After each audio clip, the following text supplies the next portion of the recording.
Good morning and welcome to the councillors of the South Burnett Regional Council, senior management team and invited guests.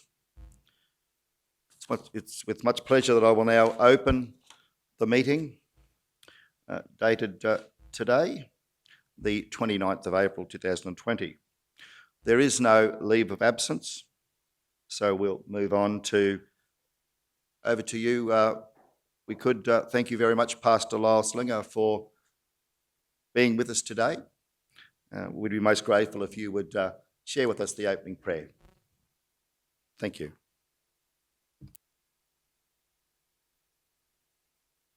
But since I was last here, obviously, and so I want to recognise our new Mayor, Brett Otto, and we met just last week, which was great, and our new Deputy Mayor, Gavin Jones, and some new councillors and some old-timers, but that's not said in a bad way. So it's good to be back again with you all.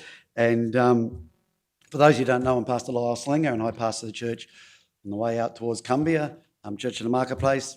That used to be the old indoor cricket centre many years ago, and some of you probably played cricket there in the old days. And not only am I a pastor, I'm a businessman. I'm involved very heavily in the Bosey industry in the South Burnett, so I have a foot in both camps. So I'm very interested in seeing our community moving forward and being prosperous and doing really well. I'm sure you all are too. And but I believe at the end of the day, we as pastors in our churches and you as the council, we have so many things in common, which is about seeing the best for our community, going forward and prospering and doing well. And, I believe that, we can say why, because I reckon the word's out there that Kingaroy in the South Burnett is a great place to live. Even in our congregation, we have so many people the last few years that have moved from the coast up to Kingaroy because they want to be here. That's a good sign, isn't it? So we need to put the banners up, come and live in the South Burnett because it's a great place. And but we as a church honour you councillors and respect your role of local government in the greater South Burnett area. And we as a church, and I know other churches do, we pray for our mayor and our deputy mayor and the councillors and the workers and the staff regularly in our church prayer meetings. So please know that we care for you and we are praying for you very much. There's a verse in the Bible that says, if any one of you lacks wisdom, you should ask God, who gives generously to all. And we need that, don't we? And in this hour, I certainly believe that we need God's wisdom to be able to know what is best for our region and the courage to carry it out, especially in the light of this COVID-19 era. I think it's time they shut the Brisbane arrest off and let the rest of Queensland go. Anyways, my point. But we need gutsy councillors, and you guys are just that, so good on you. Secondly, we are reminded in the Bible that prayers and giving of thanks be made for all men, for kings and all who are in authority, that we, the community, may lead a quiet and peaceable life in all godliness and reverence. And that means as we pray for those in authority, which in this case is our local councillors, then we, the residents of the South Burnett, will be living in a region of peace and tranquility. Sounds like utopia, doesn't it? So, pressure's on you. So this morning, I just want to pray God's blessing over this council meeting and all the ministry staff and council workforce. So let us pray. Father God, I pray in Jesus' name that your blessing, favour and wisdom will be upon our new mayor, deputy mayor and this team of councillors as they grapple with making decisions in regard to the South Burnett region.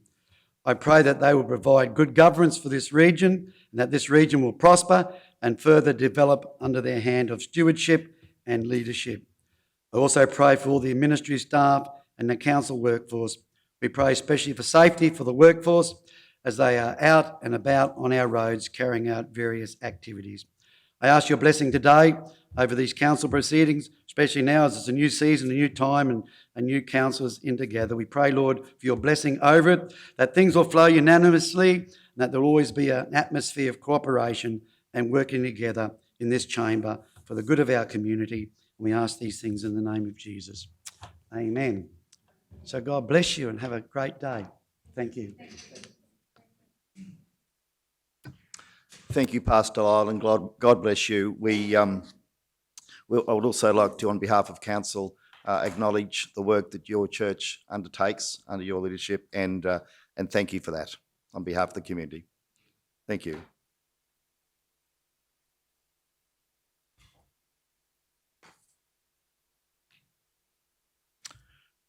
We'd now like to I'd now like to invite Councillor Duff as the portfolio holder for Indigenous Affairs to provide the acknowledgement to country. Thank you. Thank you, Mr. Mayor. In the absence of an apology from Pastor Max Conlon, it's my privilege to do the welcome to country. So I'd firstly like to acknowledge country and the traditional owners of the land where we meet today, the Waka Waka people, and acknowledge the elders both past, present and future. Thank you. Thank you, Councillor Duff.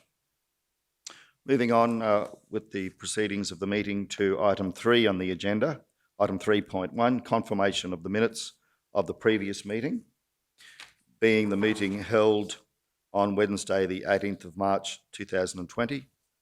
Do we have a mover? Thank you, Councillor Potter. Seconder? Thank you, Councillor Jones. All in favour? Thank you all. Resolution passed unanimously. Item 3.2 on the agenda is to confirm the minutes of the post-election meeting conducted on the 20th of April. Do we have a mover for such? Thank you, Councillor Potter. A seconder? Thank you, Councillor Jones. All those in favour? Thank you all. Moved unanimously. Item 4, declarations of interest. Do we have any declarations of interest in relation to any matters listed on the agenda for today's meeting from anyone within the chamber? Thank you all. Please record that there have been no declarations of interest provided. Item 5 on the agenda is in relation to, will you move to item 5, CEO? The Portfolio Economic Development and Corporate Performance report. And of course, we don't have as such the election of the nominations or acceptance of the portfolio holders at this time. So what we would like to do today is offer the opportunity to the incoming portfolio holders, that in other words, portfolio holder elect positions to speak to their portfolio holder. In light of that, I would like to give Councillor Shoemaker the opportunity to speak in relation to your vision for economic development moving forward. Thank you. Thank you, Mayor Otto. Thank you for the opportunity to lead the economic development portfolio, encompassing industry development, agriculture, water security and tourism. Here in the South Burnett, economic development is about real people, people whose employees are like family, people who have dared to be bold, to take risks, to innovate, to challenge themselves, and to bank in on the chance that the blood, sweat and tears they have poured into their operations will pay dividends.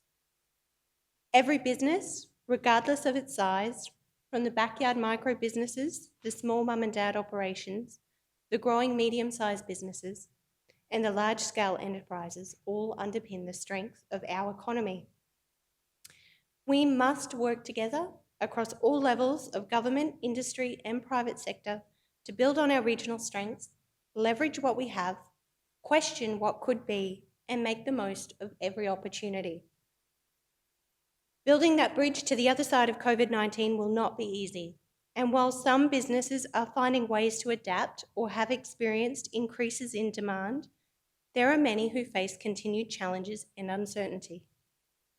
For our agriculture sector, the impacts of prolonged drought are ongoing, and like many of you, it has been difficult to see paddocks that are normally planted with peanuts here in Kingaroy bare, waiting for rain. For many of our retailers, those in hospitality, beauty and tourism, the social distancing guidelines have meant closing their doors or turning the way they do business upside down. While government funding and support has softened the blow for some, and there is hope for what further stimulus packages may support our region going forward, I too have seen the lines at Centrelink. I've spoken with local retailers, cafes and restaurants, and I share our community's broader concerns for everyone's mental health and well-being. While these are difficult times for many, it has been inspiring to hear local business owners who have sought work elsewhere so they can reduce the pressure on their household budgets and cash flow and continue to employ their staff. I'd like to acknowledge and thank the companies including Woolworths, Aldi, IGA, Bunnings, to name a few, who have grown their teams to meet our community's needs and increase in demands. So many businesses have evolved their online presence to offer click and collect, home delivery, or contact-free service, and your courage to try something new, your willingness to adapt and evolve serve as a reminder that the strength of the South Burnett and our opportunities for growth in what are truly unprecedented times starts with each of us. The future is ours, and in leading the economic development portfolio, I plan to engage with our community about the aspirations of the economic development strategy that will take us to 2025, and work with the Tourism Advisory Committee to review the marketing plan for South Burnett in light of COVID-19. I look forward to working with you, my fellow councillors, and our community across our region to together shape our future. So thank you for the opportunity. Thank you, Councillor Shoemaker.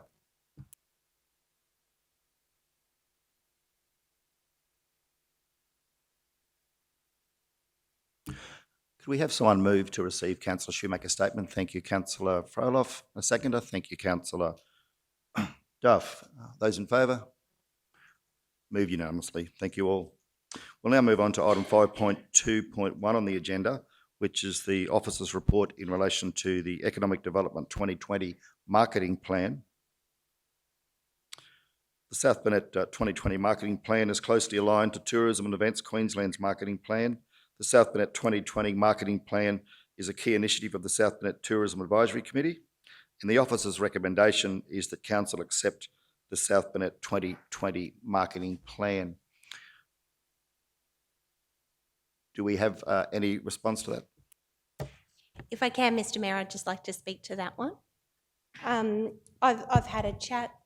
We held a Tourism Advisory Committee meeting this week, and there was lots of discussion in relation to COVID-19 and the impacts on our region, as well as opportunities post the social distancing guidelines. And I recommend that as a council and with the Tourism Advisory Committee, we review this marketing plan with our community. We take note of the experience pillars and the hero experiences identified in this plan, and discuss those further and look for ways that we can promote our region and attract visitation in light of COVID-19 post our current social distancing guidelines. Yes, thank you, Councillor Shoemaker. Do we have would we have someone to move that the marketing plan be received but be reviewed in light of COVID-19? Thank you, Councillor Duff, and a seconder for that. Thank you, Councillor Henson. Those in favour? Resolved unanimously. Thank you.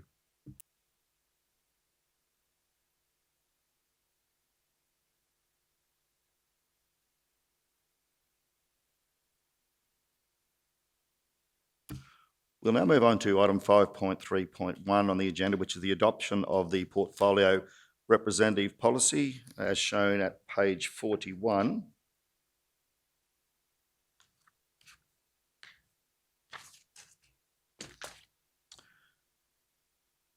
South Burnett Regional Council has adopted a portfolio system where the Mayor and each councillor is a representative for specific portfolios that reflect the organisation's structure and the strategies within Council's corporate plan 2018/19 to 2022/23. A policy is required to provide clear guidelines on the roles and responsibility of the Mayor and councillors as portfolio representatives. The officer's recommendation is that Council adopts the Council Portfolio Representative Policy. Do we have a mover for that? Thank you, Councillor Potter. Seconder. Thank you. Thank you, Councillor Froloff. Those in favour? Thank you all.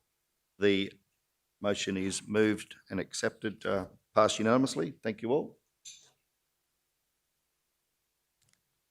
Item 5.3.2 on the agenda is to the assignment of councillor portfolio representation.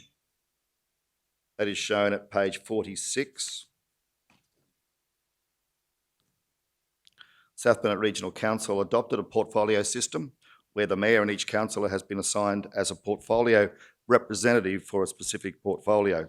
The portfolio system gives councillors additional roles and responsibilities and in no way diminishes a councillor's statutory responsibilities and obligations under the Local Government Act 2009. The portfolios are focused at a strategic level of council policy. The portfolio system is intended so that ratepayers and residents can identify which councillor to approach according to an issue at hand. The portfolios have been defined as follows: portfolio for social and corporate performance, people and culture, communications and media, finance and ICT. Portfolio for community, arts, heritage, sport and recreation. Portfolio for rural services, natural resource management, planning and compliance services. Portfolio for rural resilience, parks and gardens, property and facility management and Indigenous affairs. Portfolio for local disaster management, water, wastewater, waste. Portfolio for economic development, incorporating industry, agriculture, water security and tourism. And of course, importantly, portfolio for roads and drainage. The officer's recommendation is that council adopts the assignment of these portfolios as follows.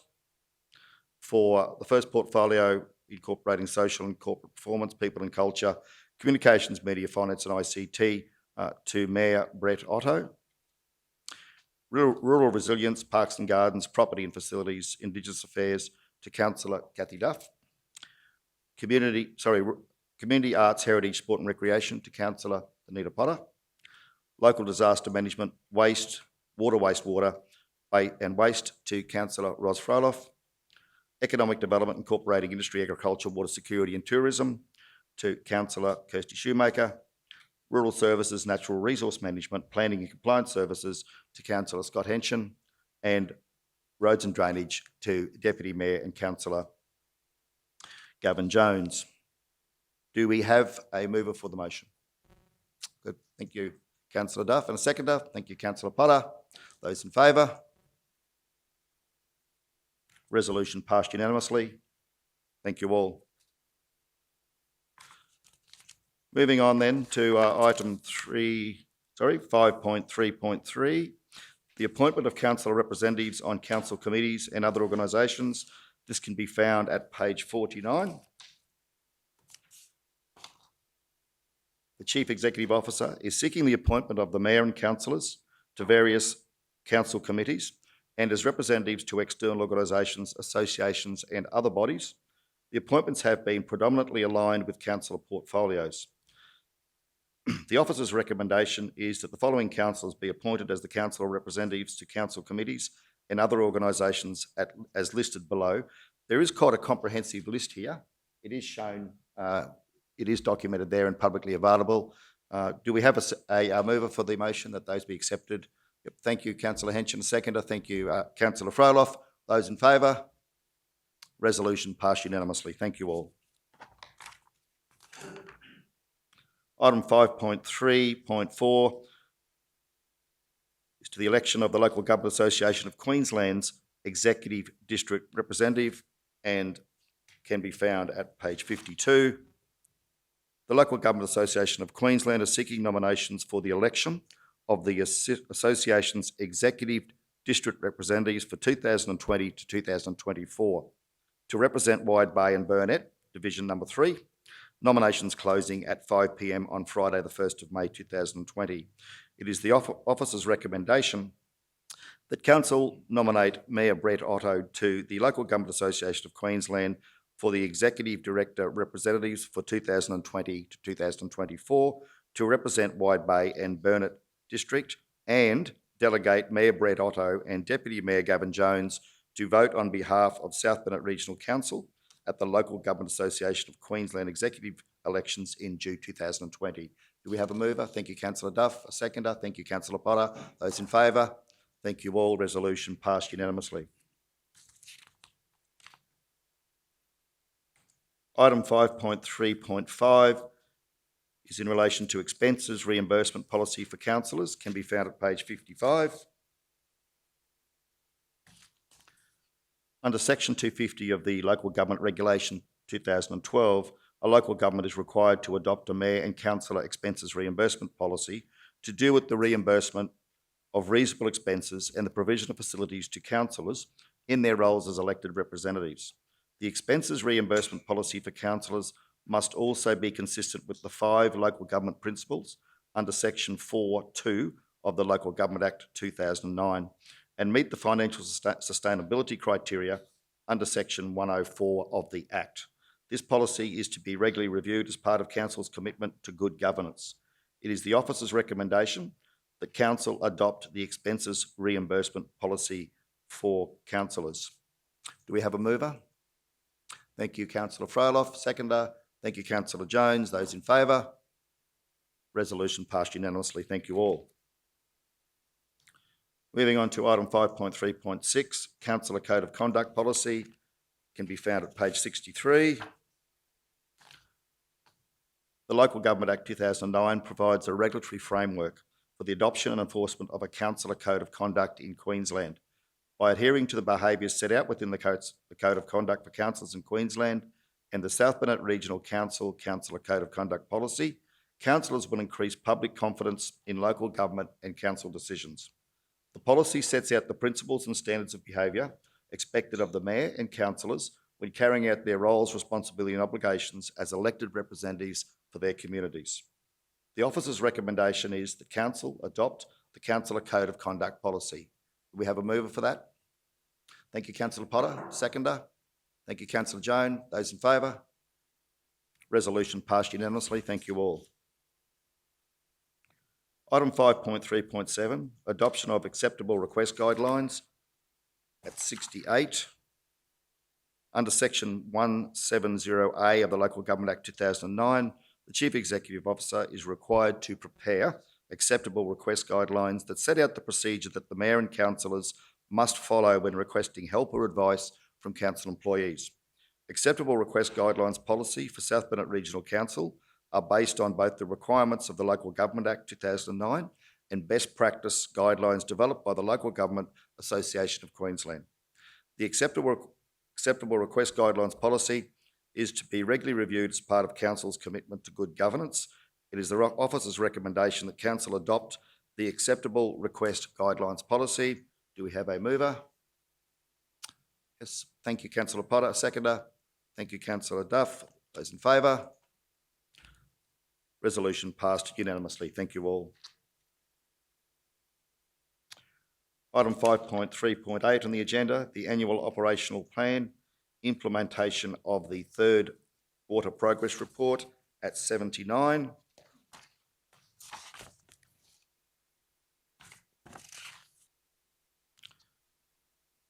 The annual operational plan details the projects, services and initiatives that Council plan to deliver for the 2019-2020 financial year. Mr Mayor, I'd like to move that this item be adjourned to the next meeting to give councillors time to have a good look at it. Do we have a seconder for that motion? Thank you, Councillor Potter. Does any councillor wish to speak to the matter? Thank you, Councillor Shoemaker. Yes, I agree with Councillor Duff. And importantly, I would like to workshop the communication strategy because I do believe in the conversations we've had as a council, an informed and engaged community is really important to us.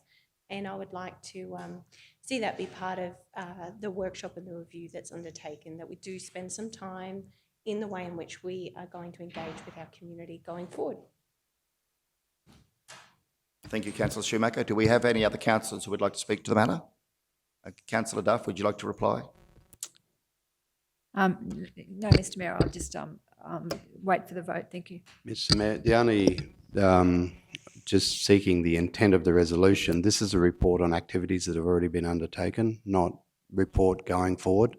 So the adjournment of it, it's generally received for information. You may certainly by all means adjourn it, but the document is literally a report on what's happened, nothing to do with what's going forward. So if the intent is to pick certain items, by all means, we can leave it lay on the table to the next meeting. There's no issue with that. It's actually just to, as we move forward. Yeah. So if the intent is to workshop specific items, or you've got, what are we now, April? Certainly there has to be a workshop or discussions on the future operational plan, which will be, there's a draft being prepared, waiting for the budget workshops and the councillors to come together so we can literally throw that document on the table and understand where you want to go for this next 12 months. If that's the intent of it, just as a draft, no, that's not tabled because it's not yet ready for public distribution because it is still literally a working draft and we haven't had your input into it yet. So in your hands, but if I could clarify what you're actually seeking. So I'm happy to withdraw the resolution if it's just what we've already done, not what's going forward.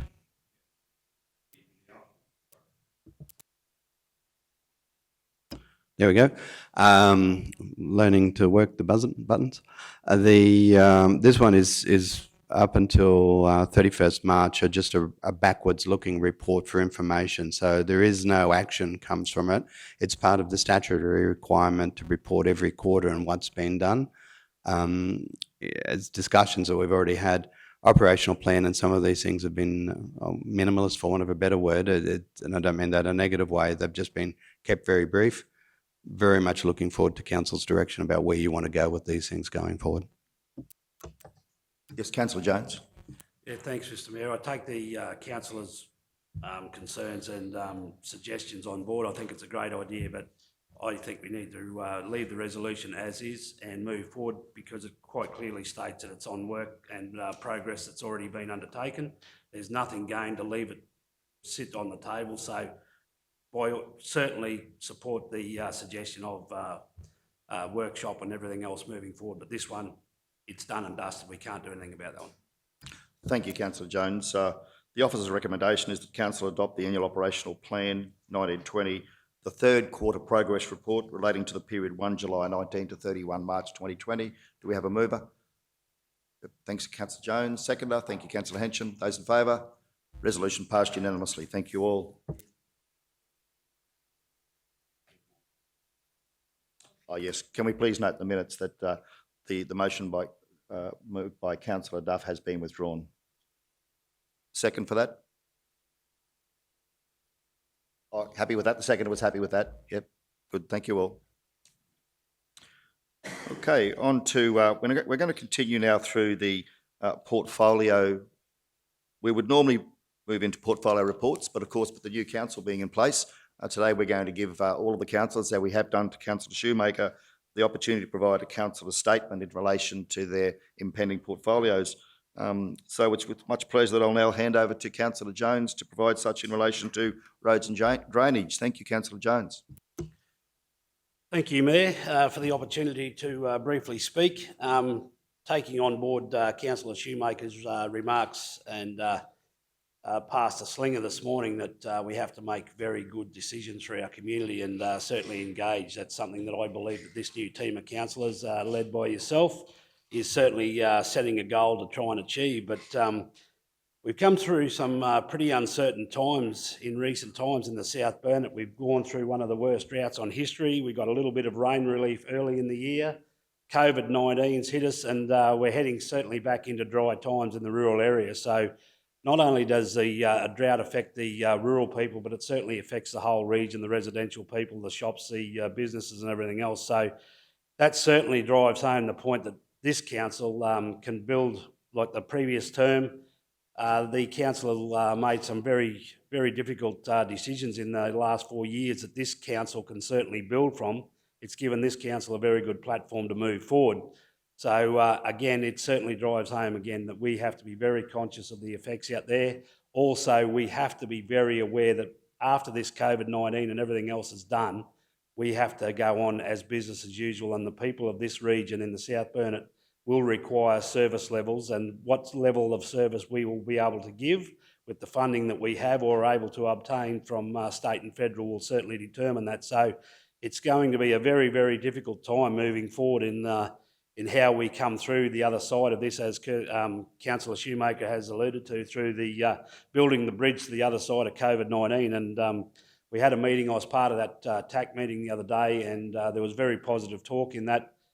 Visit South Burnett has a very, very, very good opportunity right now to show the community the benefit of having an LTO in this region as far as tourism and business goes. And I think Jason Kinsella and the committee there are well aware of that, and the council has a huge supportive role in supporting Visit South Burnett gain their strength, I guess, moving out of this COVID-19. Not all is doom and gloom. I think there's some very good positive stuff that can come out of the other end of COVID, and it's starting to take shape quite quickly with the Visit South Burnett, I think, hold a big part or a big stake in how we come out. I'd also just like to mention and congratulate the staff, and in particular the CEO, Mr. Mark Pitt, doing a wonderful job leading council through, and all our staff. I can't speak highly enough of that, and I've done it in the last 4 years, and I'll continue to do it for the next 4 years. Our staff are second to none. They do a great job, and I want to commend them for working in very difficult times out in the community and trying to continue business as per usual. But that has certainly been led by our CEO sitting up there, Mr. Pitt. So congratulations, CEO, and to the general managers sitting behind me. If you can pass on a massive thank you and congratulations to the outside staff. And just quickly touching on the roads portfolio, as I said, work as usual is continuing. We've got big projects going on. There's one on Maidenwell, Bunya Mountains Road, one on Old Esk Road, and right through the whole region. So again, I'd just like to take this opportunity to welcome the new councillors and yourself as the mayor and the returning councillors. I certainly look forward. I've got some very good feelings out of the first 2 weeks. The dust settled now after the election. All the people have had their chance to say, whether it be positive or negative, and we treat that with how we wish to treat that, and I respect their opinions, whether it be good or bad. And all I know is we have a job to do, and I'm very confident this group of councillors and yourself and the staff that we have will do an exceptional job in the next 4 years. So thank you for the opportunity to speak. Thank you, Councillor Jones. Certainly would like to endorse Councillor Jones' comments in relation to the fact that we would like to certainly welcome those of us that are new to the chamber, but also very importantly acknowledge the work that Councillor Jones has done in getting the road network program moving forward, progressing it. There's been a long history to this, but significant progress has clearly been made in recent times as a result of the work undertaken by Councillor Jones with the support of CEO Pitt and General Manager Meehan. So I'd certainly like to endorse that. And of course, to all of the people who are working alongside them out there in the field and in the office, this has been a wonderful team effort. And I know that as a council, we are very much looking forward to supporting these people in moving forward and making sure that we have a road network that is going to meet the expectations of the majority of people across our region. So thank you very much, Councillor Jones. Very well said. Okay, would someone like to move that Councillor Jones' portfolio statement be accepted? Thank you, Councillor Potter. Second, I thank you, Councillor Freiloff. Those in favour? Passed unanimously. Thank you all. We'll now move on to the portfolio councillor statement in relation to community arts and health services. And over to you, Councillor Potter. Thank you. Thank you, Mr. Mayor. Look, I'd just like to, first of all, I'd like to start by saying I actually look forward to working together with the new councillors and you, Mr. Mayor. With everything that's been going on in our world today, we've got some incredible staff, and the issue that we're going through now with COVID-19 has just reiterated the fact that our staff are actually quite incredible, indoors and outdoors staff. They are all amazing. Everyone has stepped up to the plate. I'd probably like to put a bit of a shout out here to some of the library staff, because the library staff during this time with the library shut, some of them have stepped into different roles. But if you go onto the South Burnett Library's Facebook page, you'll see that story time has not ceased, and there are other things on there with the Harry Potter shows and everything like that. So I really wish everyone would get on there and have a look at the story time that our wonderful library staff have done. They've done just the most incredible job. And also we've got some library staff that have stepped up into customer service, and some, like Shelley, has stepped with the LDMG, working with Donna and Aaron and Peter O'May, and they've done an amazing job. The LDMG during this time has really, again, shown us all how wonderful they are with the work that they've done. Look, this is new times. This is a new term. We've got new opportunities. We've got an amazing new group of councillors to work with, and I look forward to the future. So thank you, Mr. Mayor. I'd like to move that my statement be accepted. Thank you. Yes, thank you. Councillor Jones is happy to second that. And can I just say before we vote on that, that I'd like to acknowledge the work that Councillor Potter has done over the last 4 years.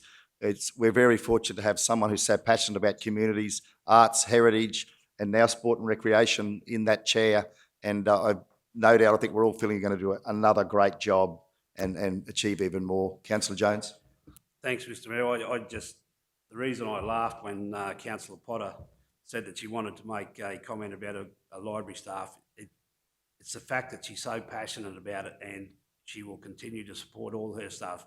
And I'm quite open, and I'd like to back up her comments in regards to the local disaster management and acknowledge Councillor Fryloff's leadership there, also with General Manager Meehan behind me and all the other staff, Donna Brown, the likes of all them. They've done a wonderful job. But again, I would just like to congratulate Danita or Councillor Potter on her appointment for the communities and everything else. She does a wonderful job, and I'm sorry, but no one else in this room could do the job she does. And I've said it quite openly before, and I'll continue to say it. She does a wonderful job. And I think we'd all be pleased to acknowledge the fact that Councillor Potter, that none of us could do the great job that she does, that's for sure. So thank you, Councillor Potter. Looking forward to having you in that role. Okay, well, can we vote on the motion? All in favour? Thank you. Resolution passed. Thank you, Councillor Potter, unanimously. Moving now on to item 9.1, which is the councillor's statement in relation to water, waste management, and now to be disaster management as well. Thank you, Councillor Fryloff.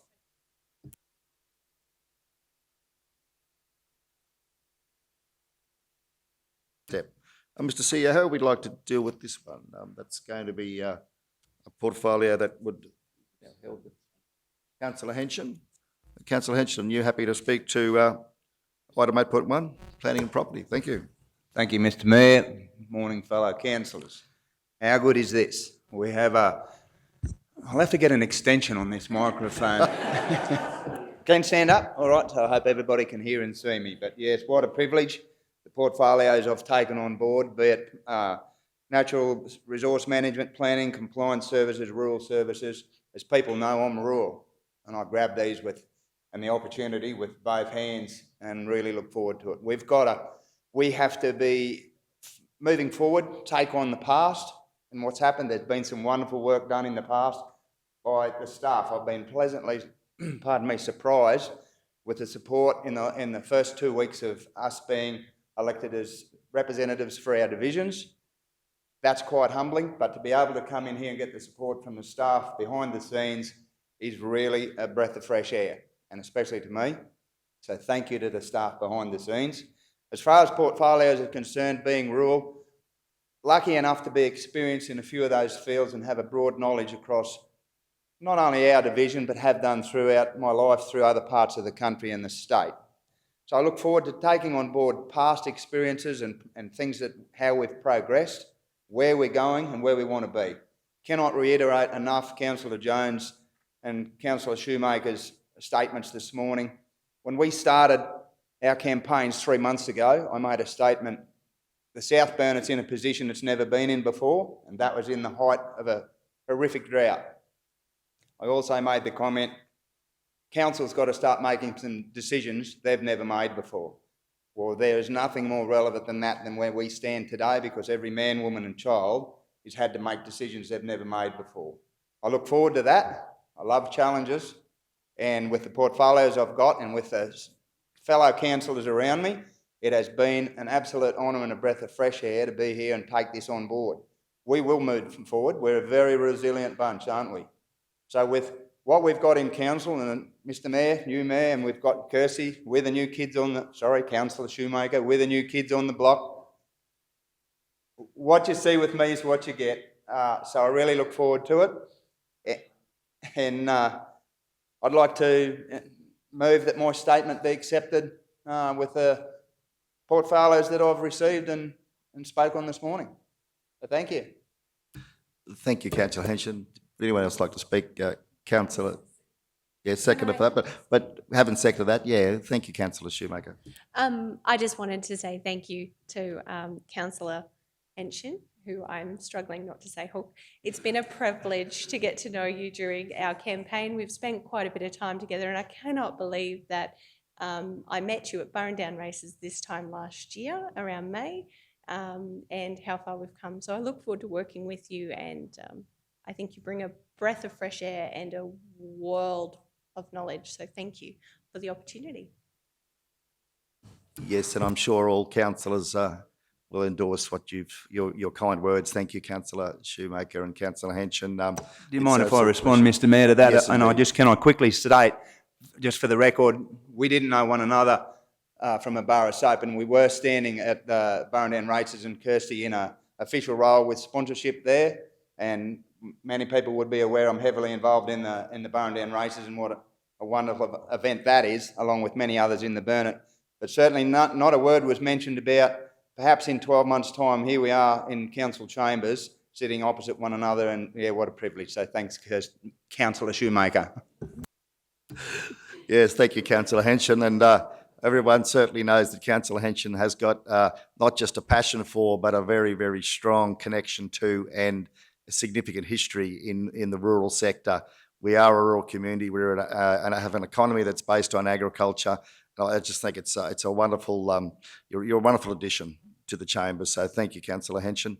Moved by Councillor Henshin, seconded by Councillor Duff. All those in favour?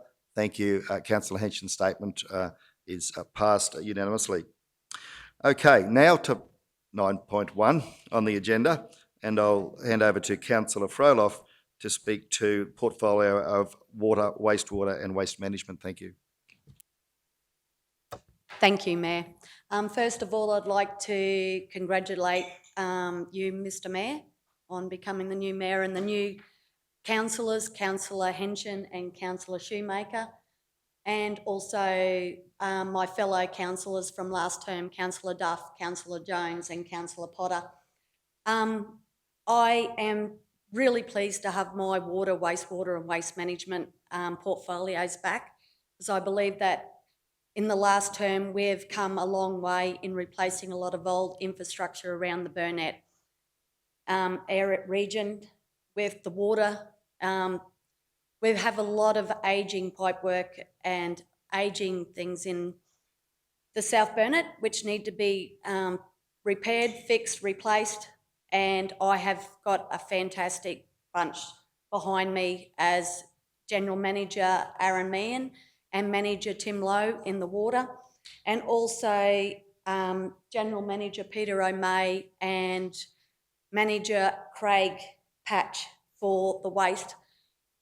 There's always comes up with in the South Burnett about recycling, and we will look at it. Not sure if we'll be able to do it this year due to the COVID thing. We've got a lot of big decisions to make in the next 12 months, maybe 2 years.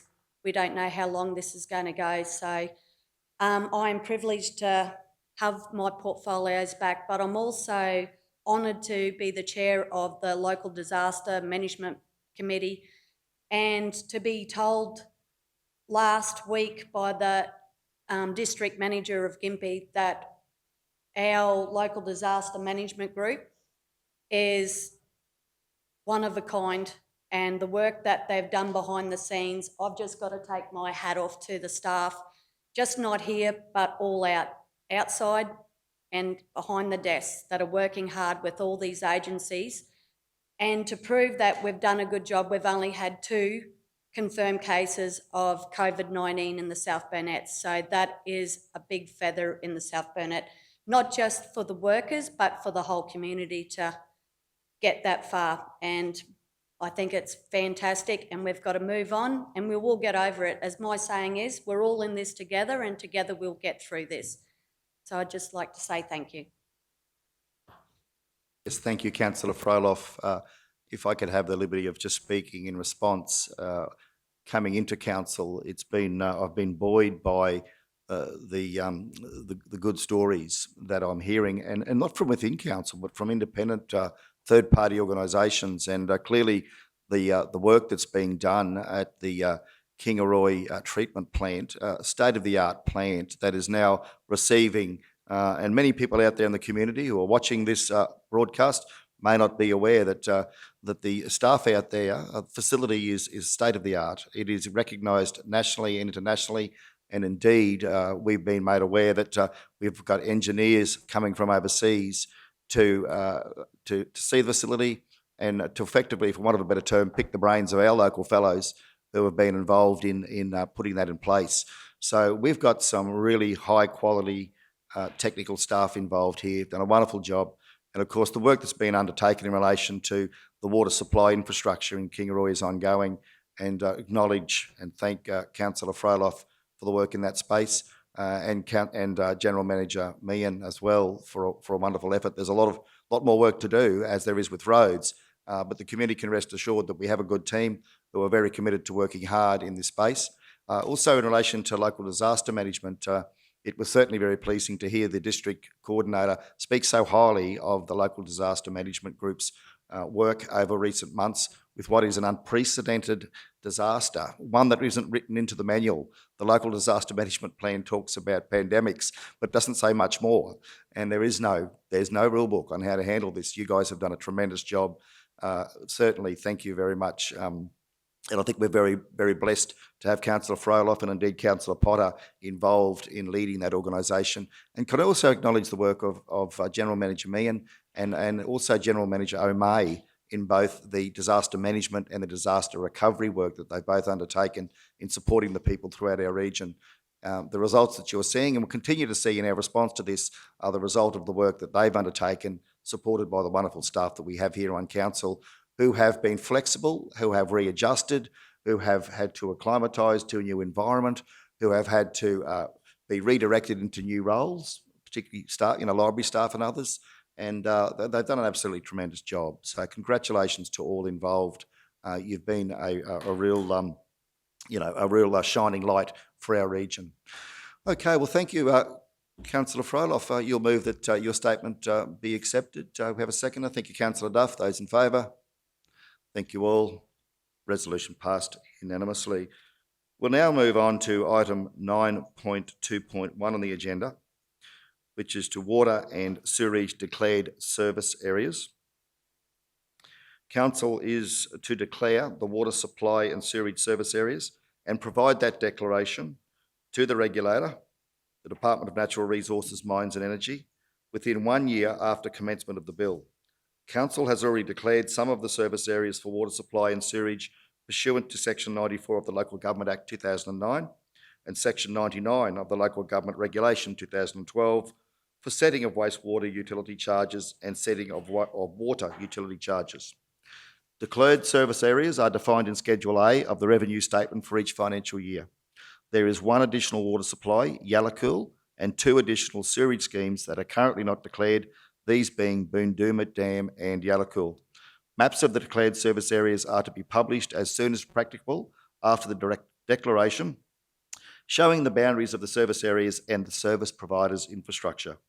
A fact sheet for the changes to the Water Supply, Safety and Reliability Act of 2008, overview of declared service area amendments and a Natural Resource and other legislation amendment bill, service area declaration flowchart are provided for additional reference material for the declared process.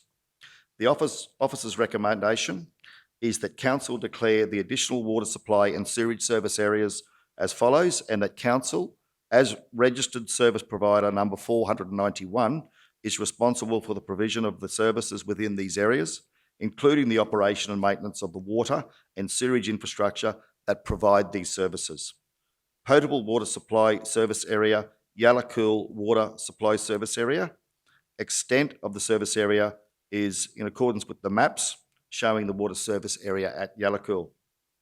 The sewerage service areas at Boondooma and at Yalacool, and the extent of those service areas are as shown on the maps for both the sewerage service areas for Boondooma and Yalacool.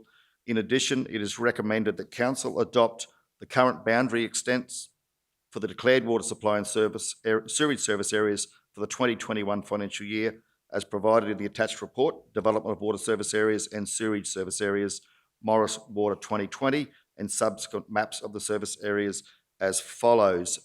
Now, I might not actually go through and read all those out. We can all see them. They're there for public information. And I think that that's probably sufficient at this time. Right, well, having gone through that, do we have a mover for that motion? I'm happy to move it. Good. And also just a question to the General Manager. Yes, that- we'll come Yep, back to that. okay, Thank you, yep. Councillor Duff. Seconder for that. Thank you, Councillor Potter. Councillor Duff. Thank you, Mr. Mayor.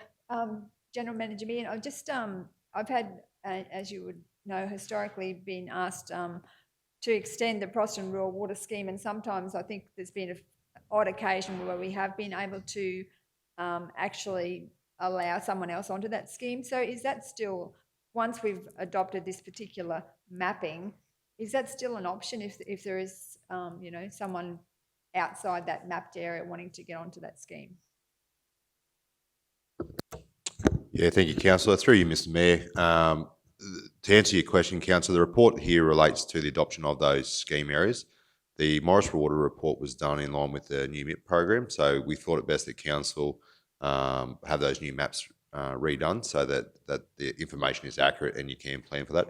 In relation to extending the scheme, that'll be a decision for Council to go through its planning process around its ability to extend the water network, and that ultimately will come down to allocation costs for consideration in future.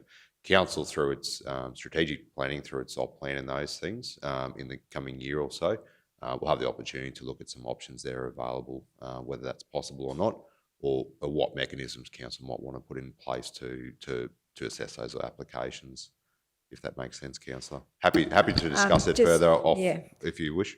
Through Mr. Mayor, I was just more talking about individual people that we were able to put on the scheme. We've been sort of tweaking it. It's just if they're in a particular area where the pipes are wide enough and we were able to just get a few extra on there here and there, particularly through the drought. Is that still an option? Yep. Yeah, through you, Mr. Mayor, just response to the councillor. I'll probably take that one on notice, councillor, if that's okay. It's probably on a case-by-case basis. The scheme boundaries shown here is what the scheme boundaries are, so any extension to the scheme would have to be considered by Council's engineering section and then obviously brought back to Council for a discussion further, if that's okay.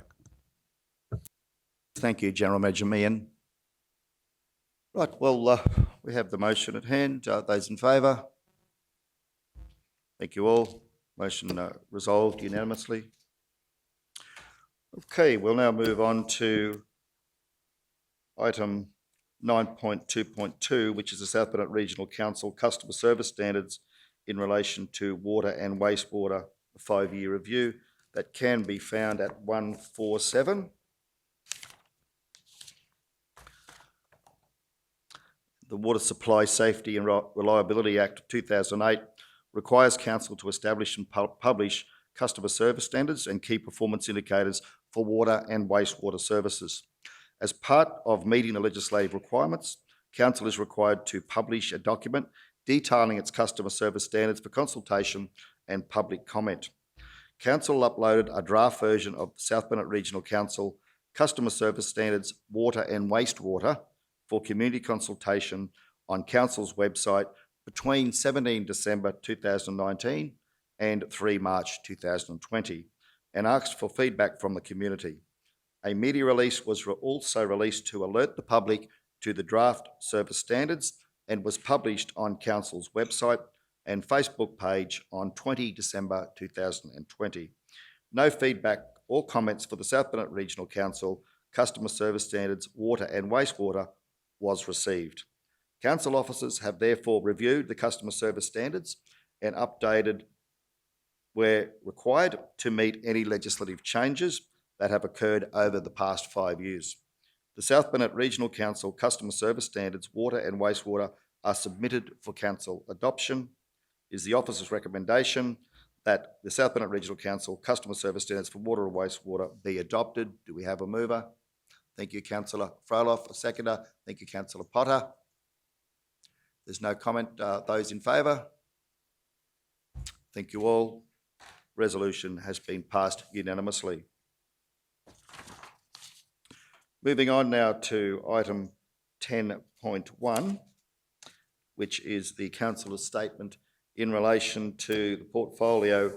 And it's a little bit different, but Councillor Duff, if you can please speak to your portfolio. Thank you. Thank you, Mr Mayor. Yes, I'm very excited with the new team of councillors and welcome you, Mr Mayor. I think it's all good. Although, as has been mentioned, we're going to be through challenging times with the coronavirus as it continues. But yeah, I'm really pleased to take on Indigenous affairs again. I've had a long association with Indigenous community in our region, and there's a lot happening in that space, particularly now with the coronavirus, a lot of issues, particularly around Cherbourg. But as has been mentioned, the local disaster group have been managing that and helping in a big way, and been named by the local Mergen police and everyone, saying what a great job our disaster group are doing with regards to helping with the Cherbourg issues. And also really pleased that we've now got the Welcome to Country as part of the formal council meeting process. I think that that's a really good way forward. And so really keen to support the Indigenous Affairs portfolio again. I also, the Parks and Gardens one, I have had that for quite some time, and I think that it was identified in the election that we need more efficiencies in the Parks and Gardens, and so I'm keen to work with this team and the CEO to see if we can get that to happen. There's probably a lot we can do with drought-type plants, and maybe doing concreting on median strips that taking a lot of time to mow, things like that. So there's a lot to happen in that space to get some more efficiency. Also, the properties section, it's a huge one for council, particularly with asset management. I think with all our halls and swimming pools and everything that we've got, it's probably one of the biggest portfolios. But part of that is working with community groups, which I love to do, and working with them with leasing arrangements. So I'm really looking forward to that. I know there's lots of issues, both positive and negative, with the leasing arrangements currently with council community groups.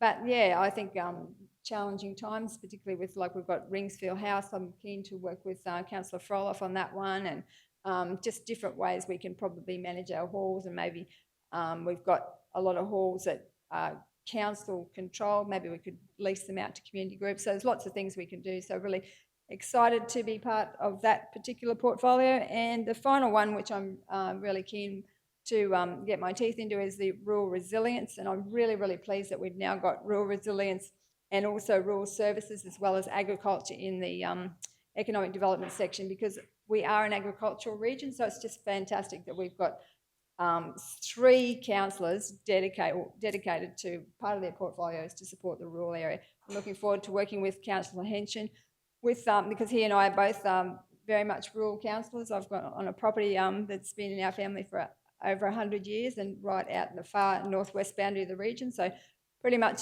understand the issues with rural communities. And so rural resilience is the one that I've taken on. And so with the new drought package, I'm looking forward to working with Councillor Potter on that one, because we've actually got a component of that that will go particularly to rural resilience.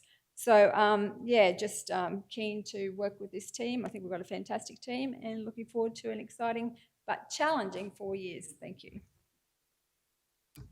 Thank you, Councillor Duff. Will you move that your statement be accepted? Yes, I move my statement be Good. accepted. Thank you. Thank you, Councillor Duff. Do we have a second for that? Thank you, Councillor Potter. I go to Councillor Potter. She's immediately on my left often. But if I could also now just speak to that matter, as was said in relation to the other 3 councillors who are returning councillors, acknowledge, Councillor Duff, the contribution you've made over a number of terms to the South Burnett region, and particularly for the work that you've done in rural communities across the region. We have brought in a new portfolio area of rural resilience, because as a council we have all agreed that supporting our rural people through ongoing issues, particularly in response to drought. The drought is far from over. We are still well and truly in the midst of a drought, and Councillor Duff's role in rural resilience will be a very important one moving forward. And of course, in working with Councillor Henson and Councillor Shoemaker in relation to rural services and the economic development of agricultural industries will be a very important role. Having said that, of course, all the councils around this table, we all have a contribution to make to rural resilience. in our different portfolios, because at the end of the day, we are predominantly a rural community. So, thank you, Councillor Duff. Those in favour? Okay. Sorry, Councillor Jones, but thank you very much anyway. The resolution has been passed unanimously, and we'll now move on to item 11.1, which is the councillor's statement in relation to finance, ICT and human resources, and I'll have the pleasure of presenting such. Thank you. Well, firstly, can I say, again, welcome to fellow councillors for joining our new team, South Burnett, our new council team.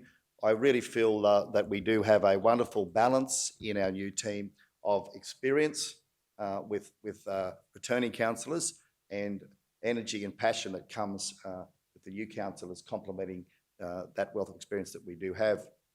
I'm very happy with the portfolios that we've allocated and the skill set that we've got from each of the councillors who've been assigned those portfolios. And I'm very pleased to myself, as a fellow councillor, be taking on the portfolios, some very important portfolios in terms of corporate governance, in terms of finance and ICT, and particularly in terms of people and culture. What we've all come to realise, well, those of us who are new to council, is that we have a tremendously committed and passionate team of people. Councillor Jones has alluded to this morning, working for our organisation. We are very fortunate to have a group of people who share a culture of commitment and passion for the region. It's not just a job. I've come to see that firsthand, and I think that's been something that's certainly been enhanced under the leadership of CEO Pitt and under the leadership of the senior management team. So thank you to the senior managers for the wonderful work that you are doing, that you have done and continue to do. I very much look forward to working with you in terms of developing that into a stronger culture. And I've said for some time that in response to the question, what would you like to achieve over the next 4 years? And I guess as a portfolio holder for people and culture, it's so that we can all 336 council staff and all 7 councillors, we can all walk down the street holding our heads high, being proud to wear the South Burnett Regional Council uniform, proud to have the badge on our uniform, knowing that we are doing a sterling job for the people of this region. So look, I'll leave it at that. Thank you all, and I look forward to working with everyone as we move forward. Thank you. I'll now move that my councillor statement be accepted. Secondly, Councillor Friedhoff, thank you. Those in favour? Oh, sorry, Councillor Duff. Councillor Jones wants to speak. Thanks, Councillor Jones. Yeah, thanks, Mr Mayor. I just want to respond for the people that are watching and all that sort of stuff. They probably think this is a bit of a love-in and we're backslapping each other and all that sort of stuff. And can I just say that it's interesting to hear your comments this morning about the committed staff and all that sort of stuff, because the general public's perception of council staff and all that sort of stuff, and it's been mentioned that there's mistrust and all that sort of stuff across the community, and I'm well aware of that, and there's reasons for that. But in the last 2 or 3 years, and I'm not a big one for going back, but I just think it needs to be said that the culture has certainly changed, and there was a strong push from the previous council and the mayor to change that and make the staff feel as if the councillors and the mayor were supporting them. Now, I can speak roughly for about the roads. The guys that are out and the women that are out on the roads doing a wonderful job. It's their efforts that I'm standing here today. A big chunk of what they do out there is the reason I'm back in council for another 4 years, and I can't speak highly enough about the people that I deal with. And it's a relationship that you build with your staff, and the culture of this place has certainly changed over the last 2 or 3 years. And to hear you say, and I know that you were a bit sceptical, and I'm not being, it's just a fact that, you know, you had your concerns about different sections of the staff and whatever else, but to hear you come in, and once you get in and see the runnings of the staff and the council and all that, it's a whole different world to what people actually think is going on. And I just really want to say to the people that are probably watching today, we're a committed bunch of people. There's 6 councillors and a new mayor and all the staff. We are committed to try and make the right decisions for council. We are going to make decisions that everybody, or not everybody, will like. And that's what we're elected for. It's not a popularity contest. We're here to do the best we can for the region. And I know that in the last week and a half, when I first got into council 4 years ago, I was excited and wanted to change the world and everything else. And once you get your teeth into it, there's all sorts of red tape legislation and all that. And you say that the enthusiasm that's brought in with the new councillors, I can tell you it's rubbed off on the other councillors that have returned too. It's a really added bonus to this council. And I just want to say and say to the people of the community that our staff, the council employees, the councillors this term, and the previous council as well, and the ones before that, we are committed to trying to do the right thing to the people. And, you know, we'll have you become public enemy number one now. Once you put a councillor jacket on and all that sort of stuff, you're public enemy number one, and you will get bagged, as you know, you've all experienced it. We've just got to treat it as it is and respect their comments, but get on with doing the right thing for our region. And I just wanted to say to the people, there'll probably be comments that are made, oh, look at them all slapping each other on the back and they're going to do this, they're going to do that. Well, that's just the relationship that we have in this room and the staff right across the region. So I just wanted to put that out there and make it aware that, I'm aware that that'll be comments made, slapping each other on the back, sitting in your ivory tower and all that sort of stuff. But we are a committed bunch of people to make the right decisions moving forward. So thank you, Mr Mayor, for the opportunity. Yes, thank you, Councillor Jones. And if I can just say that was very well said. And of course, to the people who are watching this broadcast or who do watch it at some point in time in the future, I think it is fair that one gives credit where credit's due. And sometimes in life you form a perception that is not always accurate. And that perception is influenced by the people that you are surrounded by, and people have certain views. But I've certainly can be very honest in saying that my perception of the administration of council has changed significantly, having been here over the past 2 weeks. And that isn't a result of just simply talking to people and listening, but undertaking my own research and investigations into how council is functioning and operating. And I've certainly come to know our senior management team as a group of people who are very committed to this region, who are very passionate about the region, and that is very much the case. So I think let's give credit where credit's due. Let's call a spade. That's exactly what I'm seeing here. I know the community feel that they would like to see us more connected. We are all committed to engaging more with the community moving forward, sharing more information as best we can. That isn't always possible to the extent that everyone would like, but we'll do our absolute best to engage with the community moving forward, and also to share the good stories about the good things that are happening in council. Because the people that work in council, they're people with families and lives and career aspirations, and they deserve to be acknowledged for the good work that they do. Now, having said that, if we do from time to time have issues in council inside people and culture with some staff, well, I'm very confident that we have a senior management team who will take the appropriate measures to rectify such. But we do need to start on a very positive platform, acknowledge the good work that people are doing, give a commitment to the community that we will be engaging and sharing more information with you, and that we will also be working very hard to ensure that where we can't undertake certain things that certain members of the community would like to see happen, that we share with them, with the community, the reasons why. That they understand that there may well be legislative or budgetary constraints around that prevent council from doing the things that we would all like, that some would like to see happen. So we all need to be reasonable in that regard. But I certainly endorse Councillor Jones's comments that we have a wonderful team. It's been a real opener for us newbies coming in. And I'm just very confident that we're going to be able to achieve a lot despite the challenging circumstances. To the people of the South Burnett region, I can say to you that we do have a very cooperative, cohesive council team. We have a group of people here who are independent of mind, and we are supported by a very capable, competent and committed senior management.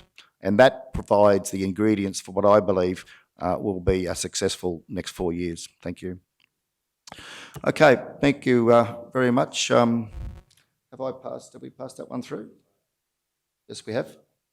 Well, we haven't. We have to vote on that. So I'll move that. And Councillor Duff, we have a seconder? Yep, thank you.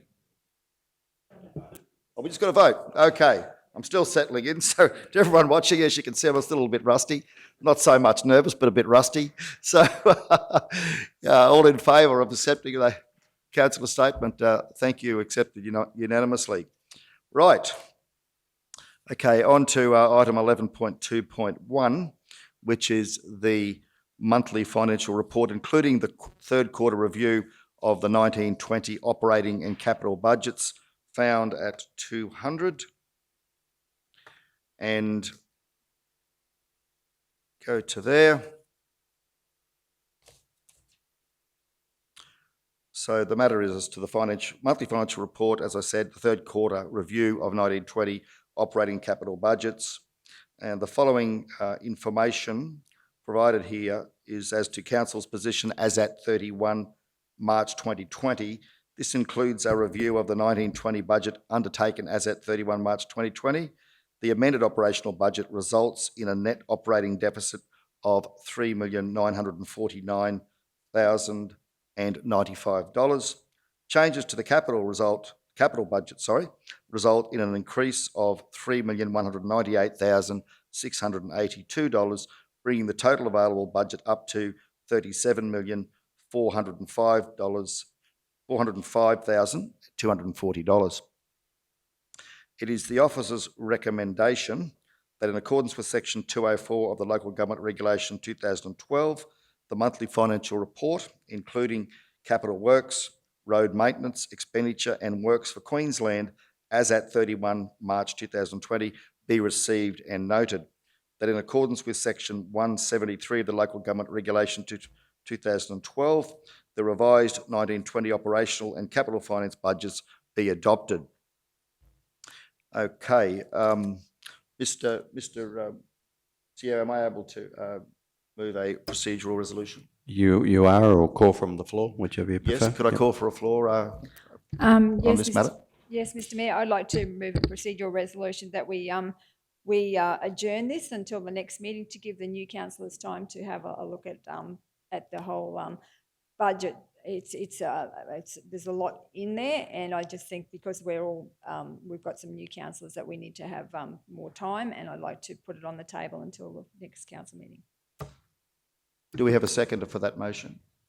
I second that motion. I certainly have some concerns around the report and some of the information detailed here, and I think it would be, as custodians of our ratepayers' money, only fair to actually dig a little bit deeper and make sure we all fully understand this report and what it is that we're actually moving here. I think there's been some great work by the finance team.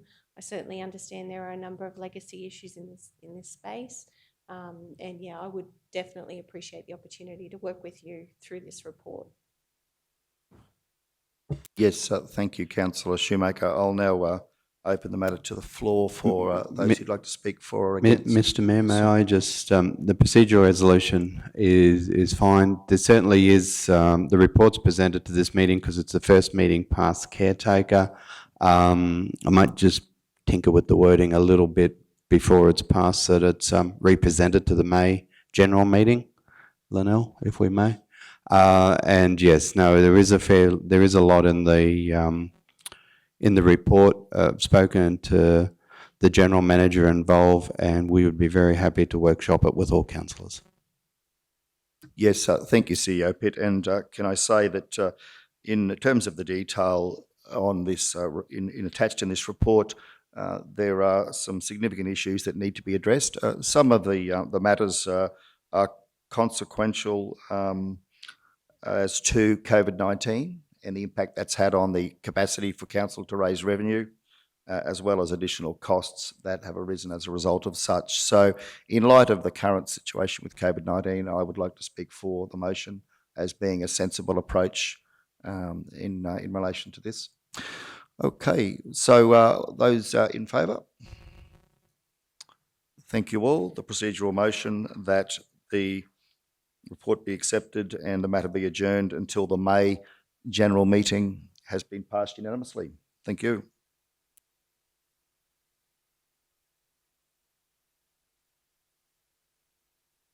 Item 11.2.2, which is the revenue policy for the financial year ending 30 June 2021, found at 301.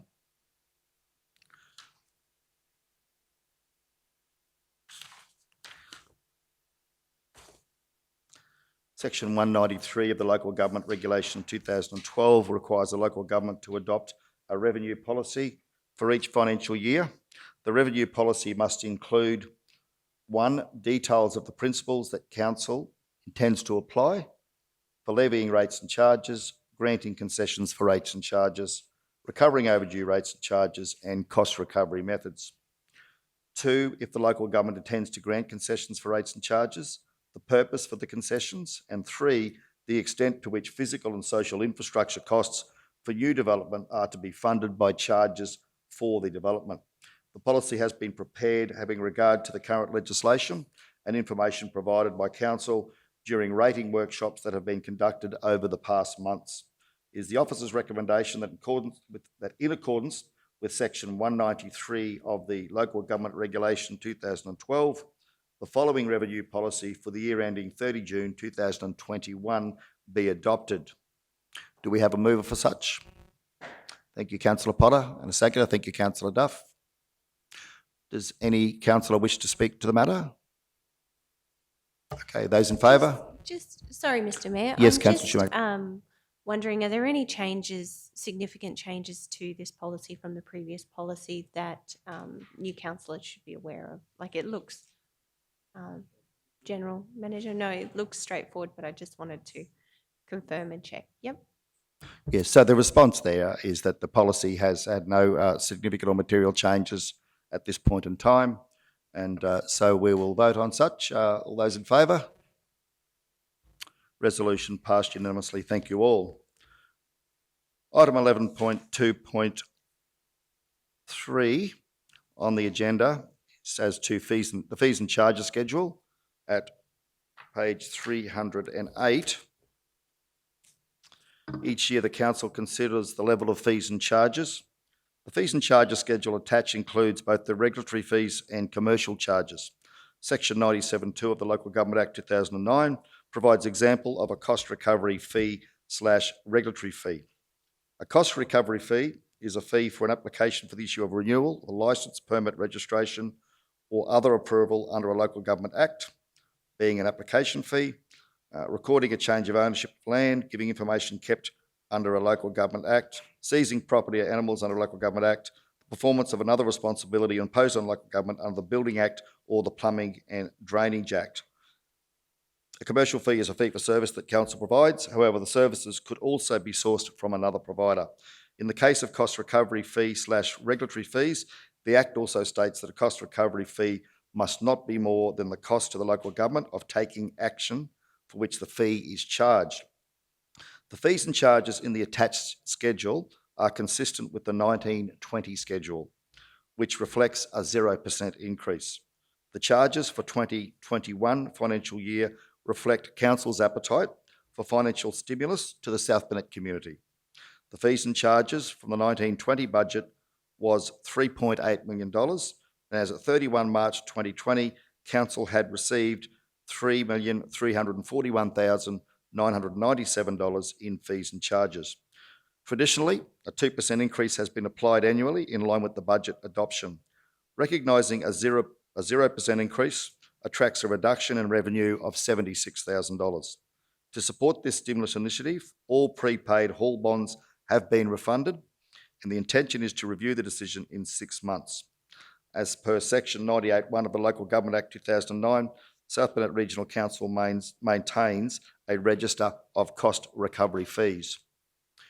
As such, it is the officer's recommendation that the fees and charges listed be received and adopted from 1 July 2020, continuing in place until further reviewed by council.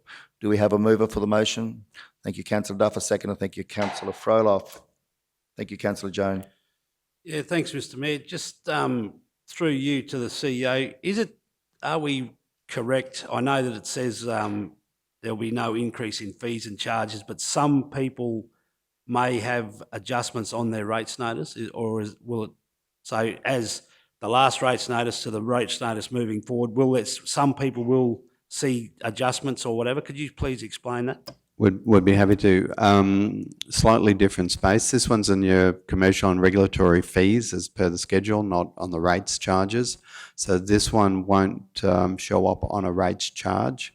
So the rates are yet to be discussed as to what's council's intention with that and where they water, sewage, waste or bin fees, general rate. So they're yet to be discussed and decided. This one is more dog registration through to how much do I pay for a building application fee. There will be specific sections, water standpipe, for example, that will need to come back, and they will be individual reports presented to council so they can be considered. There are actually a couple that can probably come down. They will be brought back as individual reports, and then there was a previous term discussion about a couple of the fees in there and winding them back. Cattle impoundment was one of them. From memory, I don't think we've done that one yet, Pete, our general manager. So on this one, people on their rates notices won't notice any difference because it has no material impact on the rates notices. But if I was a tradesman and I was reliant on a commercial fee for council going forward, I can actually quote jobs with full confidence that that fee won't rise unless there was a specific individual report that came back to council. Thank you, through you, Mr Mayor. Yeah, I'm really keen to see this happen. I've been keen that our council shows huge support for our community with regards to the COVID-19, and I see this as one way of showing it's a morale boost. The council, we normally put the fees up by 2%, but this time because of the coronavirus, that we've actually thought about the community and that we're holding those fees. There'll be a review of where they land. Some might need to be tweaked, but I'm just really pleased that as a show of support for our community and the challenges that they're facing, that we are actually holding these fees at zero rise. Thank you. Also, yes, I thank you, CEO Mark. I agree. I would like to have a look at those standpipe water charges. And I also would like to better understand the roadside grazing permits. I know there have been some discussion in council that we here in the South Burnett have not been charging additional fees for those permits during the drought. So I'd just like to better understand that, if you could talk to that, please. Would be happy to. The roadside grazing permits is an interesting one. Very good question, and thank you. The fee that's charged by South Burnett Regional Council is only the state government component of the fee. It is by legislation, so by law, we must charge that fee. We have no ability to waive that fee, and unless the state informs us in writing that they don't wish to collect that fee, we must collect it and pass it on. So the council component, councils are able to charge an extra on top of the lawful state charge. We do not charge the extra fee. We just keep it at the base state. And for the 2 years that I've been with council, we've, at both political and officer level, contacted the government and asked for a waiver on that. When we request that waiver, we request that individual councils can make their own by resolution decisions. There are some councils where that fee is quite an important part of their management process of stock routes. It's not our intention to have any impact on those councils. Each local authority should be given the responsibility. It's been our policy position to date to determine its own future and make its own charge regime. But at this point in time, we don't have lawful power to do that. And just with regard to the standpipes, I do understand they were heavily used and accessed during the drought.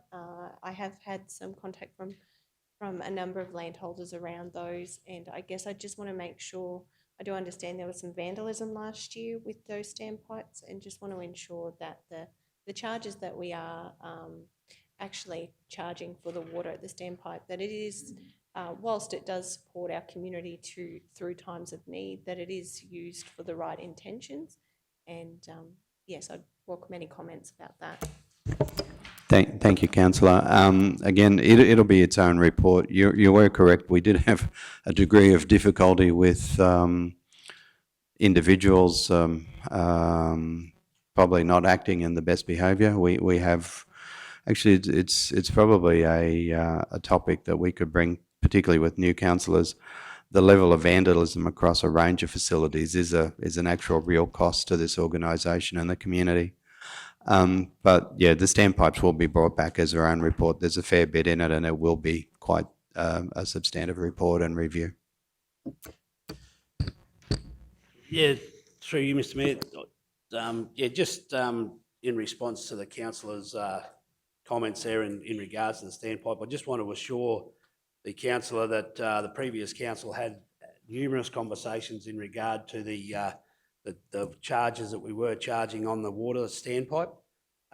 We decided, I think, to let things roll because it was getting and working our way towards the election and all that sort of stuff, obviously, but the assistance it was providing to the community and all that sort of stuff, I thought it was, or council thought it was a pretty inappropriate time to adjust the fees on that standpipe charge.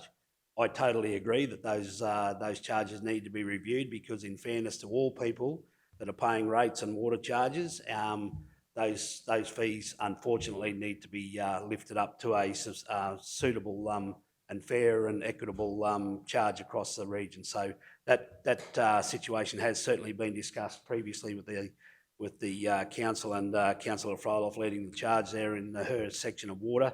There was a lot of vandalism and it was huge cost, and the new implementation of the payment system with the cards and all that sort of stuff. So there was a lot of stuff going around that particular item of discussion, and that's why the charges weren't adjusted then. So it's certainly, I take your point, councillor, and more than happy to work on it in the future. Through you, Mr Mayor, I just wanted to talk about that roadside grazing one, because for me it is a big deal, because in the times of drought we are forced to charge that state government charge for adjustment, and it just seems so wrong, and we get blamed for it, putting out adjustment fees when people are really struggling in drought times and they want to get their cattle out on the road, and it puts council in a bad light. And so we have lobbied the state government, and I think we need to continue to lobby the state government, but particularly in drought declared times, that fee is waived, because it is just so wrong to me, even just for the morale of the rural people, just to see a fee being charged when they're just desperate to get some grass. So yeah, I'm really passionate about that, and I think particularly the councillors and mayor and deputy mayor who take those fights forward to the state government, you really need to be strong on that particular one. Mr Mayor and Councillor Duff, I can speak from experience on the roadside grazing. At the height of the drought, I had applied for a permit myself and had cattle on the road for 9 weeks. I think we can work closely with the state government, and I think also the rural fires, they can play an important part with that. It can become a very good management tool. We've gone from a situation of our worst drought in some 150 years to, as we'd be well aware, the grass on the roadsides at the moment, and with the conditions coming into winter, we're going to have a major fire issue come July, August, September. So I think with consultation with the right people in the right departments, we can perhaps address that and get a better outcome. I understand fully the charges because I paid them myself and I wasn't aware to start with, but I think the fact that South Burnett Council waived their right to charge on top of the state government's charges needs to be recognised as well as one that the public weren't aware of. So being in that situation myself, I commend the South Burnett Council for not implementing another fee on top of the one, and like Councillor Duff said, under conditions, and we're going to go back there very shortly with winter around the corner. So that's something I think we can certainly look at and improve. Thank you. Yes, thank you to all councillors who've provided comment in relation to this matter. Certainly it was important that we do clarify to the community that the roadside grazing levy is a state government charge, and that unlike some other councils, the South Burnett Regional Council has adopted in support of the grazing community, the beef production community, beef producers generally, to not levy any additional charge over and above that which we collect effectively and pass on to the state government. The matter is something that is important. It's very important to our beef producers throughout the region. Beef production is a significant contributor to our region's economy and has been through decades now of challenging times as a result of the drought.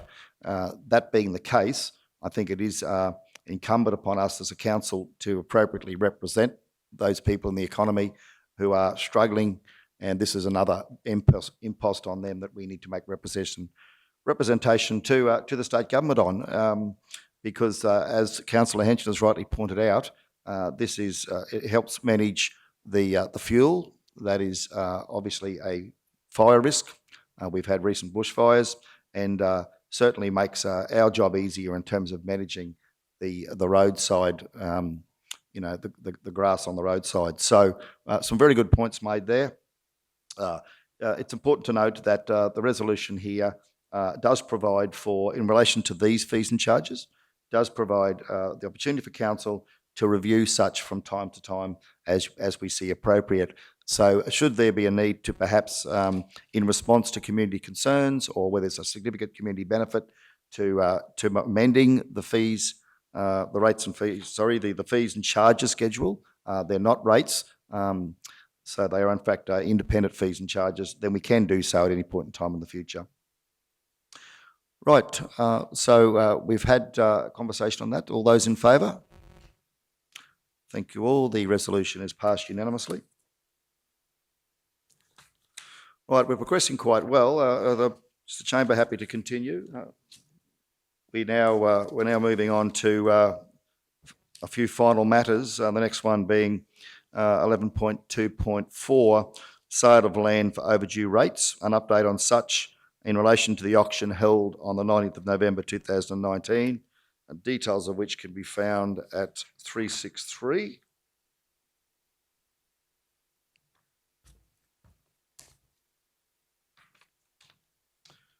So in summary, following on from the council resolution passed at the 20th of March 2019, a meeting to commence the sale of land for overdue rates, action on certain properties, 17 remaining properties were offered for sale at public auction on Tuesday, 19 November 2019. All the properties were passed in. The highest offers were less than the reserve that was set. Following negotiations with the highest bidders, 15 of the 17 properties were subsequently sold. 2 properties were passed in, and consequently, in accordance with the Local Government Regulation 2012, Council automatically became the purchaser of 2 properties at the reserve price. It is recommended that Council receive the report and approve the write-off of any unpaid rates and interest charges, plus unpaid overgrown allotment charges that were not cleared by the proceeds of the rates auction, being $308,298.34.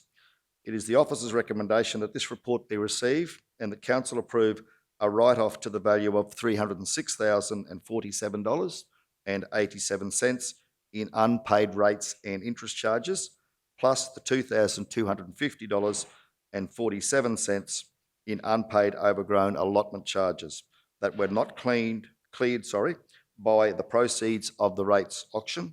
The total requested write-off is therefore valued at $308,298.34. Could we have a mover for that motion? Thank you, Councillor Potter. A seconder, thank you, Councillor Duff. I'll now open the floor to councillors wishing to speak to the matter. Thank you, Councillor Potter. Thank you, Mr. Mayor. Look, I hate this one. I really do. And this is something I hope that doesn't happen again. But through you, Mr. Mayor, can I ask General Manager Jarvis to explain some of these charges, if that's all right? Thank you, Councillor Potter. Thank you, General Manager Jarvis. If you could speak to the matter. Through you, Mr. Mayor. The report clearly states about the outstanding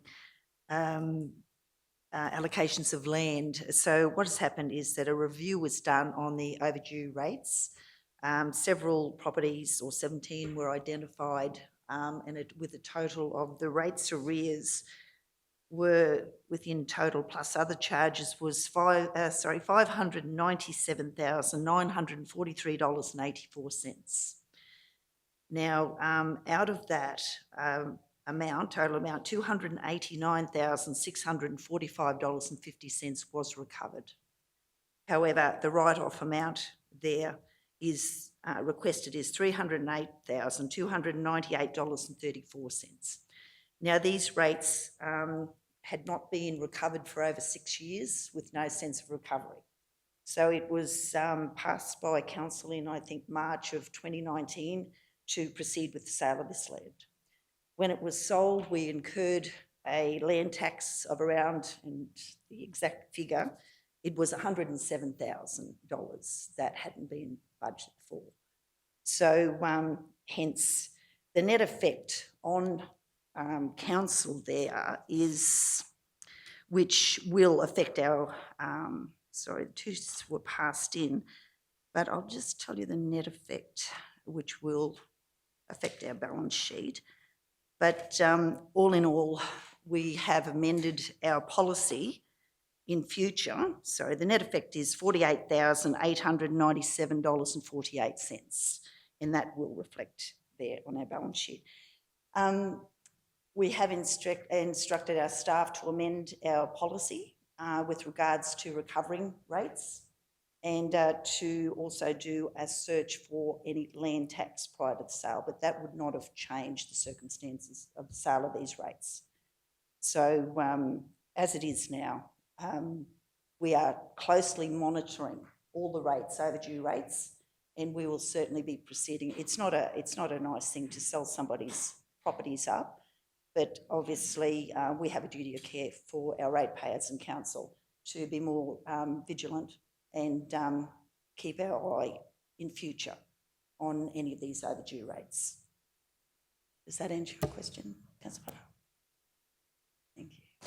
Yes, yes, thank you, General Manager Jarvis. Councillor Shoemaker. I do fully support General Manager Jarvis in the pursuit of debt going forward. I understand there are some legacy issues there, and do acknowledge the work your team has done in this space. Certainly selling property is not, of course, anything that we should hope to do. But yes, I do believe this council, you have our full support to pursue debt in accordance with good business principles. So thank you. Thanks, Councillor. Thank you. Yes, but I can also speak to the matter, and I'll hand over to Councillor Jones also to speak. First of all, coming in new to council and studying what has, I suppose, transpired in relation to this matter, what I can share with the chamber is that council provided reasonable opportunity for the relevant ratepayers to enter into an arrangement, an appropriate arrangement. Having the current administration of council having effectively inherited this problem, the previous council indeed having inherited this problem. Having provided that reasonable opportunity, council then also provided the opportunity for not just to clear the rates, but of course to sell the properties and do so. We have, and from my analysis, had council not acted to go through the correct process as governed by the regulations in doing this, there would be very little chance that council would have collected the almost $290,000 that they have as a result of their actions. Where we see ourselves now is a situation whereby, due to the COVID-19 crisis and the economic impact of that, I would be very surprised, and I think Value would support my statements, that I would be very surprised if the market value of those blocks of land, in fact, the extent to which they could even be auctioned and sold, would be significantly compromised as a result of what we're going through now. So in summary, I mean, to put it in clear terms, had council not acted to do what they did when they did, we wouldn't be recovering the $290,000 that we've recovered. We would be likely to be facing a much greater loss. So I think that council did the only thing that they could do in mitigating the loss. They took the appropriate action. And as I said, I think had they not acted when they did, we would have been in a much worse situation here. The reality is that we are never going to get the money for those blocks of land we would otherwise have hoped to.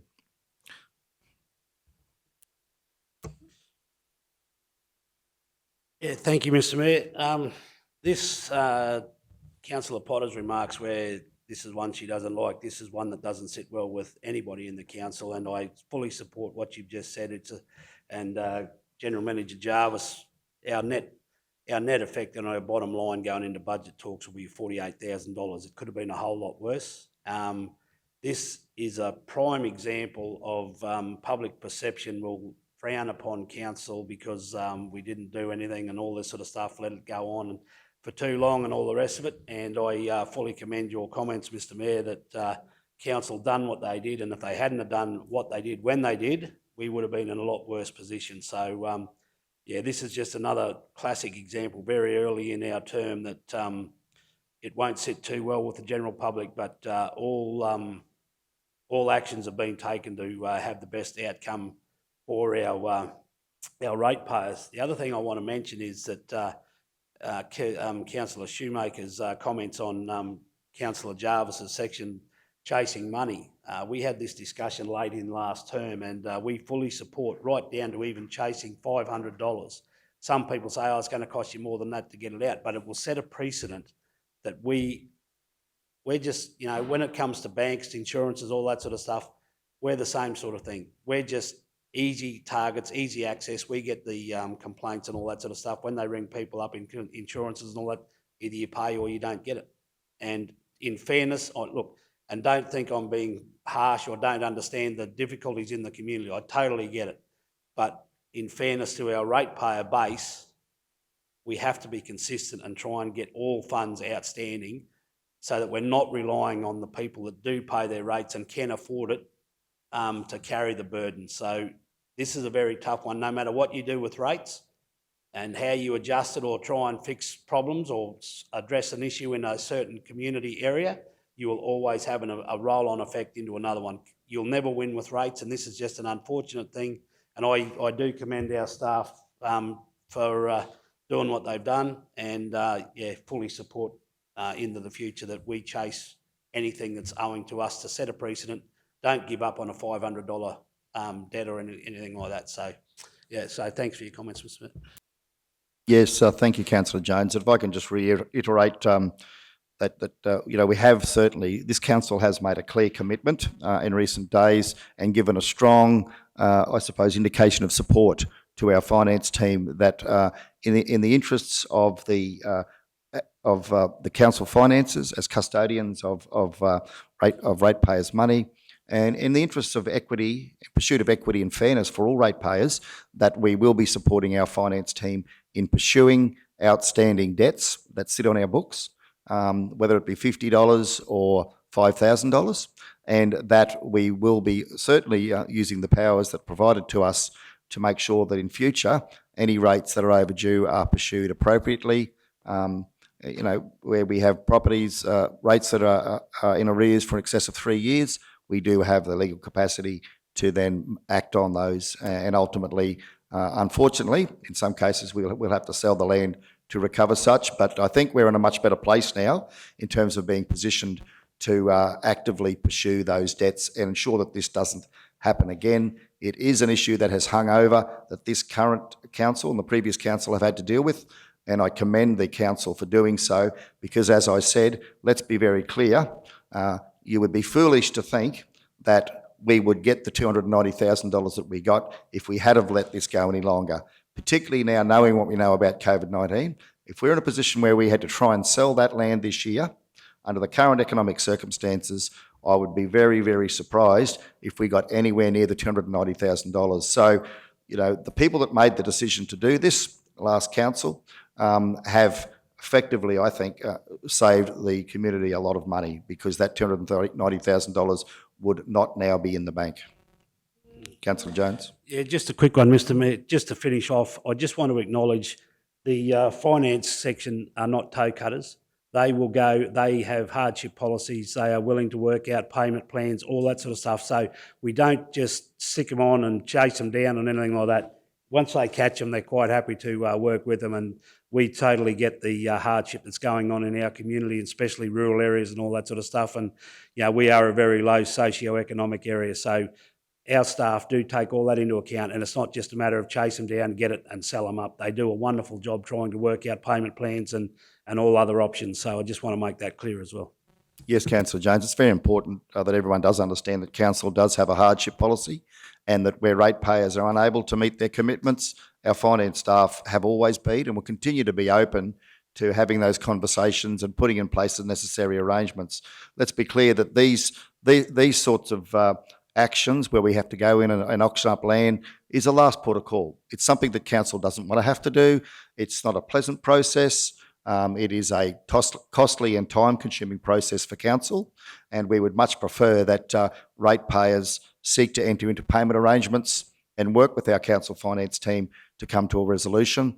But at the end of the day, where we have ratepayers who just don't fulfil their obligations over a long period of time, having been given sufficient opportunity and all fairness to do so, then we do have a responsibility on behalf of the community to collect as much of that rate revenue as we possibly can. Again, I would support Councillor Jones and commend the finance team and assure the community that our finance team will work with you. But please understand, we are custodians of ratepayers' money, and we have a responsibility to ensure that the revenue is appropriately collected and that that is done in a fair and equitable manner. Thank you all. Okay, well, we have the matter on the table, and as I said, we would now move to vote on the matter. All those in favour? Thank you. We'll take the resolution as being passed unanimously. I can see Councillor Jones looking at the clock. We're overdue for a cup of tea, but we're making really good progress this morning. We've dealt with some fairly significant issues, but I would recommend that we progress forward to finalise the meeting. Everyone's comfortable with that? Very good. Right, well, we'll move now on to item 12, which is consideration of notices of motion. Do we have any notices of motion? No, there were no notices of motion. So we'll move on from that to the information section, item 13.1, list of correspondence pending completion of assessment report. Mr. CEO, is there anything we need to deal with there? No, strictly for information. Thank you, Mr. CEO. Item 13.2 is the delegated authority report, which can be found at 368. And this report comprises a list of reports that have been approved by delegated authority. The officer's recommendation is that the delegated authority report, as stated here, be received. Do we have a mover for that? Thank you, Councillor Duff. A seconder. Thank you, Councillor Jones. All in favour?